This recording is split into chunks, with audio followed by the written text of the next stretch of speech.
Hello students, welcome to analytical physics. आज हम शुरू करेंगे हमारा दूसरा चैप्टर स्केलर्स एंड वेक्टर्स। हमने पहले से पढ़ चुके हैं यूनिट्स एंड मेजरमेंट्स। अगर आपने वो वीडियो नहीं देखा है तो ऊपर आई बटन में उसका प्लेलिस्ट आ रहा है, वहाँ आप क्लिक करके वो देख लीजिए, या तो फिर डिस्क्रिप्शन बॉक्स में भी उसका लिंक दे दिया है, वहाँ से भी आप जाके वो वीडियो देख सकते हैं। तो आज हम पढ़ेंगे स्केलर्स एंड वेक्टर्स। क्या क्या स्केलर्स क्वांटिटी है और क्या क्या वेक्टर्स क्वांटिटी है, ठीक है। अच्छा, उससे पहले हम जानेंगे कि फिजिकल क्वांटिटी होता क्या है। देखो, फिजिकल क्वांटिटी क्या होता है ना, तो thing which can be measure, ठीक है। तो फिजिकल क्वांटिटी क्या होता है ना, कुछ भी हो जिसको हम मेजर कर सकते हैं। वो कोई भी हो सकता है, लेंथ हो सकता है, इंटेंसिटी हो सकता है, डिस्प्लेसमेंट हो सकता है, वेलोसिटी हो सकता है, तुम्हारा एक्सेलरेशन हो सकता है। जिसको हम मेजर कर सकते हैं वो तुम्हारा फिजिकल क्वांटिटी बन गया, ठीक है। जैसे कि तुम बोलोगे तुम्हारा थिंकिंग, वो तो हम मेजर नहीं कर सकते तुम्हारा थिंकिंग पावर कितना है, तो ये तुम्हारा फिजिकल क्वांटिटी नहीं है। पर वही अगर तुमको ये बताया जाए कि तुम्हारे जो शरीर में ब्लड फ्लो हो रहा है, तो उसकी जो ब्लड का जो वॉल्यूम है तुम्हारे अंदर, वो हम मेजर कर सकते हैं, तो इसलिए वो एक फिजिकल क्वांटिटी है, ठीक है। अच्छा, तो पहले फिजिकल क्वांटिटी क्या है हमने जान लिया, आगे देखेंगे स्केलर क्या है, वेक्टर क्या है।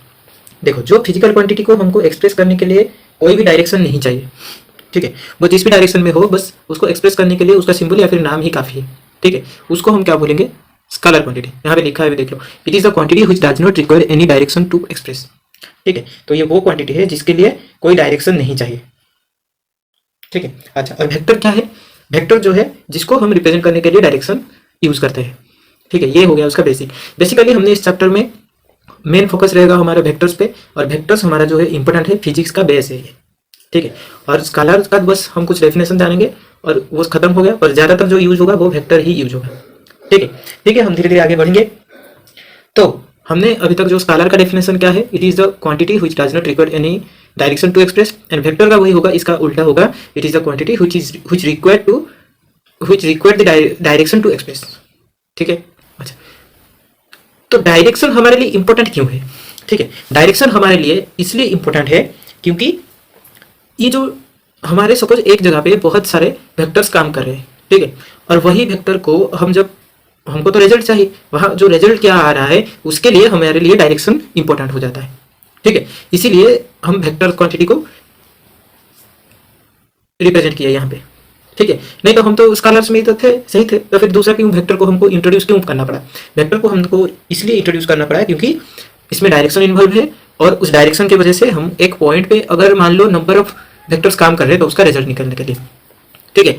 मान लो ये एक पॉइंट है, यहाँ पे बहुत सारे फोर्सेस काम कर रहे हैं, कोई इस डायरेक्शन में, कोई इस डायरेक्शन में, कोई इस डायरेक्शन में, कोई इस डायरेक्शन में, तो इन सब का जो रिजल्ट है इस पॉइंट पे वो क्या है उसको हमको निकालना है। तो वही रिजल्ट के लिए हमने वेक्टर को इंट्रोड्यूस किया, वेक्टर को कंसेप्ट को इंट्रोड्यूस किया, ठीक है। तो आगे देखते हैं। देखो, स्केलर का जो एक एग्जांपल है वो ले लेते हैं। एक स्केलर का एग्जांपल है हमारा डिस्टेंस, ठीक है। डिस्टेंस जो है स्केलर क्वांटिटी है, ठीक है। वही तुम्हारा जो वेक्टर क्वांटिटी का एक ले लेते हैं वो है फोर्स। फोर्स जो है वो वेक्टर है, ठीक है। अच्छा, देखो, अब देखेंगे थोड़ा वेक्टर के बारे में देखेंगे। जो वेक्टर क्वांटिटी होते हैं वो क्या होते हैं, कुछ रूल्स उसके लिए लागू होते हैं, ठीक है। नहीं तो हम तो स्केलर ही था। तो वेक्टर के लिए क्या क्या रूल्स है, देखो, वेक्टर जो है हमारा, उसको रिप्रेजेंट करने के लिए हमारे पास डायरेक्शन होने चाहिए, डायरेक्शन होने चाहिए। और क्या चाहिए हमको, ये वेक्टर लॉज फॉलो करना चाहिए। जो क्वांटिटी है वो वेक्टर लॉज फॉलो करना चाहिए।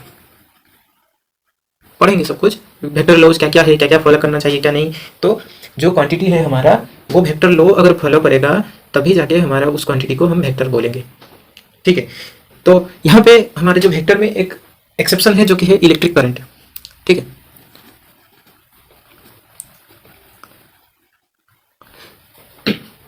इलेक्ट्रिक करंट जो है उसका डायरेक्शन है वो हमेशा पॉजिटिव टर्मिनल से नेगेटिव टर्मिनल को करंट फ्लो होती है, ठीक है। पर ये एक वेक्टर नहीं है, इसका डायरेक्शन तो है पर वेक्टर नहीं है, ठीक है। ये एक वेक्टर नहीं है, इसको मैं क्रॉस मार्क कर दे रहा हूँ। तो ये वेक्टर नहीं है, इसको क्या बोलते हैं बस जान लो, ये तुम्हारे लिए जरूरत तो है नहीं, जब हायर स्टडीज करोगे आपको पता चल जाएगा। पर इसको क्या बोलते हैं, टेंसर बोलते हैं। तो इलेक्ट्रिक करंट जो है वो टेंसर क्वांटिटी है, ठीक है। वहीं पे इसका डायरेक्शन तो है पर ये वेक्टर नहीं है, वेक्टर लॉ इस पर लागू नहीं होते, ठीक है। तो यहाँ से आपको क्या पता चला कि जो भी क्वांटिटी है अगर वेक्टर लॉज काम नहीं कर रहा है उस पर उसका डायरेक्शन है तो उसको हम क्या बोलेंगे, टेंसर बोलेंगे, ठीक है। अब देखेंगे रिप्रेजेंटेशन ऑफ वेक्टर्स।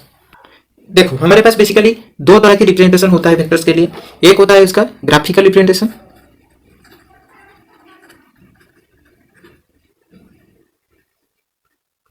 एक होता है ग्राफिकल रिप्रेजेंटेशन एंड दूसरा होता है हमारा मैथमेटिकल रिप्रेजेंटेशन, और इसको सिंबॉलिकल रिप्रेजेंटेशन भी बोलते हैं, सिंबॉलिक रिप्रेजेंटेशन।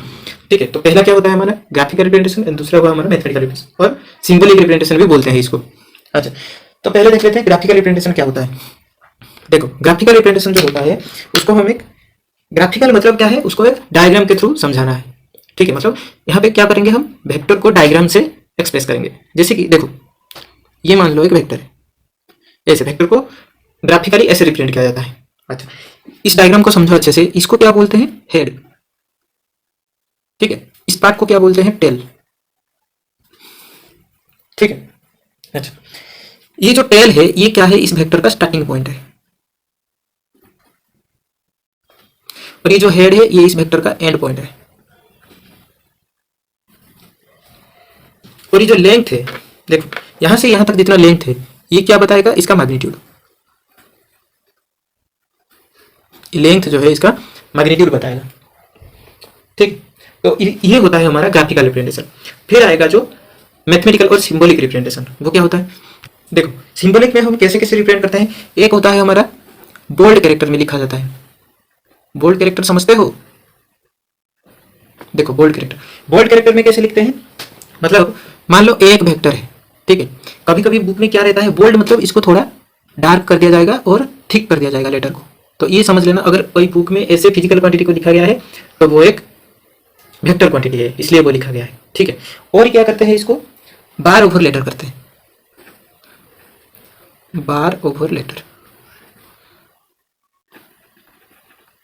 मतलब यही जो ए वेक्टर मैंने बताया सिंपल में रहेगा, ये बोल्ड नहीं रहेगा, ऐसे बार दे दिया जाएगा, ये भी वेक्टर का सिंबल है। दूसरा क्या करते हैं, बार ओवर बोल्ड लेटर, मतलब इस बोल्ड पे भी बार दिया जाता है। ठीक है, बार ओवर बोल्ड लेटर। एंड जो चौथा है वो क्या है, एरो ओवर लेटर, ये सबसे ज्यादा यूज होता है। ठीक है, तो ये जो है ये मैक्सिमम यूज होता है, ये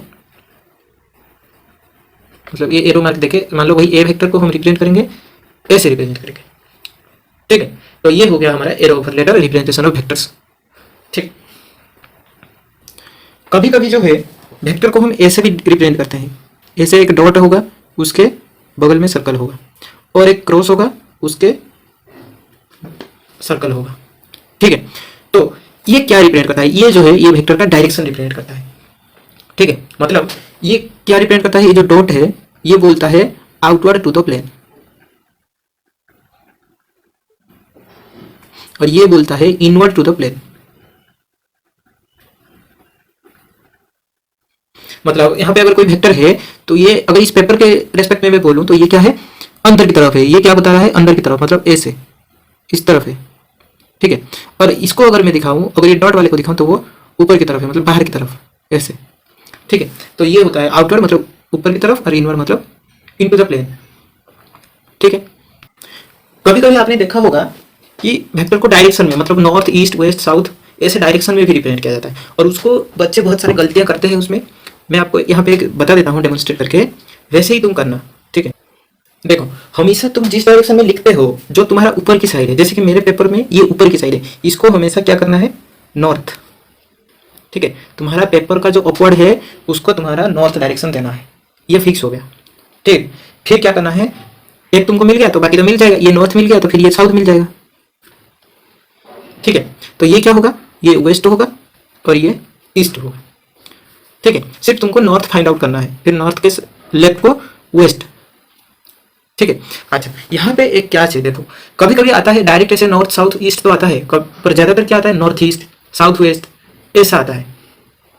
ठीक है, साउथ ईस्ट तुम्हारा नॉर्थ वेस्ट ऐसा आता है क्वेश्चन में, तो उसको क्या करोगे, देखो अगर मैंने बोला कि वो तुम्हारा जो है नॉर्थ ईस्ट है, तो नॉर्थ ईस्ट मतलब जान लेना इन जो नॉर्थ डायरेक्शन और ईस्ट डायरेक्शन के बीच में है।